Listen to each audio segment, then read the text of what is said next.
శ్రీధర్ గారు, ముఖ్యంగా ఏదైతే రాష్ట్రంకి వచ్చేసరికి కాంగ్రెస్ ప్రభుత్వం ఒక మాట మాట్లాడుతుంది, ఢిల్లీకి పోయినాక ఒక మాట మాట్లాడుతుంది.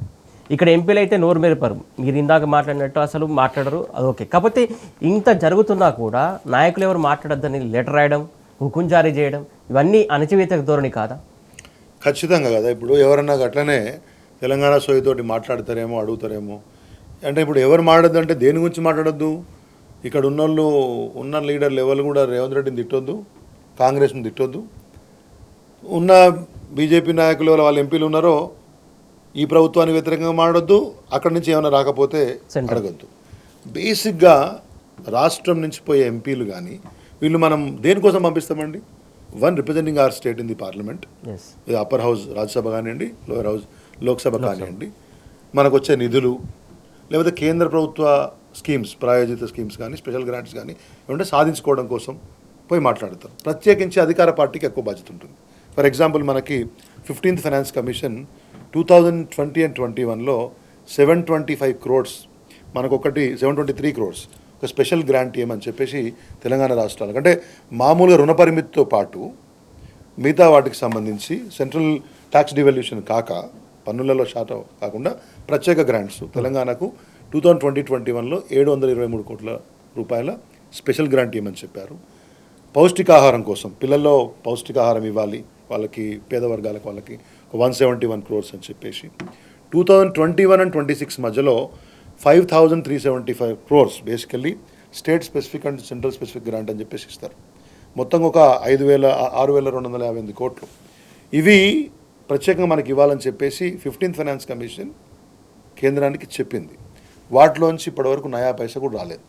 ఇంతకుముందు మీకు చెప్పినట్లు ఒకసారి నీతి ఆయోగ్ రికమెండ్ చేసిన తర్వాత మిషన్ కాకతీయకు 5,500 కోట్లు, మిషన్ భగీరథకు 19,500 కోట్లు, అంత కలిసి ఒక 32,000 కోట్ల రూపాయలు రావాలా.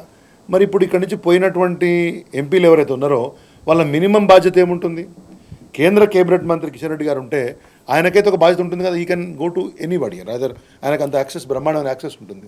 ఈ నిధులన్నీ సాధిస్తే తెలంగాణకు ఒక 30,000 కోట్లు వస్తే 30,000 కోట్లతో ఏమేం చేయొచ్చు అనే అంశానికి ఒకసారి అదొకటి. తర్వాత ఇవాళ సర్పంచులకు పూర్తి స్థాయిలో పెండింగ్ బిల్లులు ఇవ్వలేదు, రిటైర్మెంట్లు అవుతున్న వాళ్ళకు బిల్లులు సరిగ్గా ఇవ్వట్లేదు. మన ఊరు మనబడి అని చెప్పేసి కేసీఆర్ గారి నేతృత్వంలో ఆ రోజు ఉన్నటువంటి ప్రభుత్వం రాష్ట్రంలో ఉన్నటువంటి 26,000 స్కూల్స్ బాగు చేద్దామని ఒక స్కీమ్ తీసుకున్నాం. దాంట్లో తొలి విడతలో తీసుకున్నటువంటి చాలా స్కూల్స్ కంప్లీట్ అయినాయి, ఇంకొన్ని స్కూల్స్ కావాలి. ఆ స్కూళ్ళల్లో పనిచేసినటువంటి యొక్క చిన్న చిన్న కాంట్రాక్టర్లకు 3 లక్షలు, 4 లక్షలు, 5 లక్షలు, 6 లక్షలు అవి కూడా కేసీఆర్ ప్రభుత్వం మీద కోపంతో ఆ డబ్బులు ఇవ్వట్లేదు. ఇట్లా ఎవరికి డబ్బులు ఇస్తున్నారా వచ్చిన డబ్బులు అంటే బడా కాంట్రాక్టర్లకు, మెగాకా లాంటి కంపెనీలకు, లేకపోతే పొంగిరెడ్డి గారి కంపెనీలకు, వాటికి మాత్రం వాళ్ళ బిల్లులు క్లియర్ చేసుకొని వాళ్ళ వాటాలు తీసుకొని చిన్న చిన్న కాంట్రాక్టర్లు చిన్న చిన్న పనులు చేసిన వాళ్ళను జిహెచ్ఎంసీ నుంచి మొదలుపెట్టి మున్సిపాలిటీల వరకు వాళ్ళ యొక్క ప్రాణాలు తీస్తున్నారు. అనేక ఇద్దరు ముగ్గురు సర్పంచ్లు ఈ మధ్య ఆత్మహత్యలు చేసుకున్నారు. ఇవేవి బీజేపీ వాళ్ళ కంట కనబడతలేదా? ఇదేది కేంద్ర మంత్రి ఒక్కనాడైనా షో మీ 1 ప్రెస్ కాన్ఫరెన్స్. ఎరువుల సమస్య కీలకం. ఎరువులు నాకు తెలిసి ఒక 30% కూడా ఈ సీజన్లో మనకు రావాల్సినటువంటి యొక్క టోటల్ తెలంగాణకు రావాల్సింది 30-40% కూడా వచ్చినట్టు లేదనే విషయం మొన్న వ్యవసాయ శాఖ మంత్రి గారు చెప్పినట్టు నేను చూసినాను. మరి ఇక్కడ ఉన్నటువంటి మంత్రులు, ఇక్కడ ఉన్నటువంటి కేంద్ర మంత్రులు, ఎంపీలు ఏం చేస్తున్నట్టు? ఎన్నడూ లేనిది కేసీఆర్ గారి ప్రభుత్వం అద్భుతంగా ప్లానింగ్ చేసి యూరియాకు లైన్లు ఉండే సంస్కృతిని పోగొట్టారు. అట్లాంటిది మళ్ళీ ఇవాళ పొద్దుపూట 4 వచ్చి చెప్పులు పెట్టి లైన్లు వచ్చేటువంటి సంస్కృతి, దానికి పోలీసు వాళ్ళ మళ్ళీ పర్యవేక్షణ, పంచాయతీ పైరవీలు అంటే మళ్ళీ తిరోగమనం జరుగుతూ ఉంటే కూడా నేను అప్పటి నుంచి చెప్పే ప్రయత్నం ఏం చేస్తున్నంటే, మీకు కేంద్రం నుంచి సాధించుకురావాల్సిన అంశాలకు సంబంధించి ఇక్కడ ఉన్నటువంటి బీజేపీ ఎంపీలకు, కాంగ్రెస్ ఎంపీలకు కమిట్మెంట్ లేదు.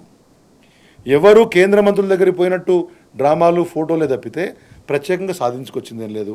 ఇంతకుముందు నేను మీకు చాలా లిస్ట్ చెప్పాను, ఐటీఐఆర్ దగ్గర నుంచి మొదలుపెట్టి బయారం స్టీల్ ఫ్యాక్టరీ, నీతి ఆయోగ్లో ఉన్న విషయాలు కూడా నీతి క్యాబినెట్లో మాట్లాడాలి కదా. ఇక్కడ ఉన్నటువంటి కేంద్ర మంత్రి అవకాశం ఉంది కదా, your in the cabinet. Coal ministry లాంటి బ్రహ్మాండమైన మినిస్ట్రీ చేస్తూ ఉన్నారు. మీరు మా రాష్ట్రానికి డబ్బులు ఏమని తీసుకొస్తే మీకే మంచి పేరు వస్తుంది కదా.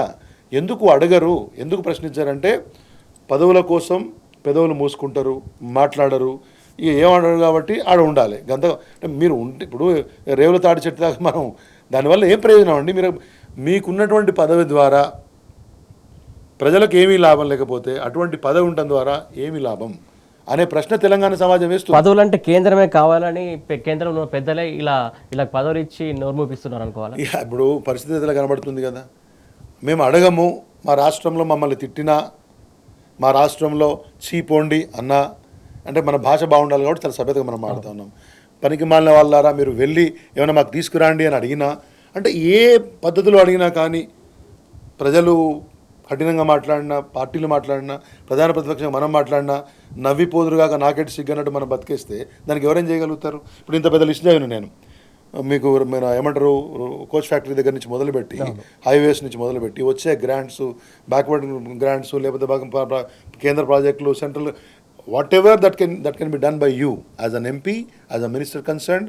మీరు రాష్ట్రానికి చేయగలిగేదాన్ని అడిగితే ఏమడిగినా కానీ చేతగాని దద్దమ్మల్లాగానే బతికేస్తాం, కానీ ఏమి చేయమనే ఆలోచన విధానం ఉంటే ఇక దాన్ని ఏం చేయగలుగుతామండి?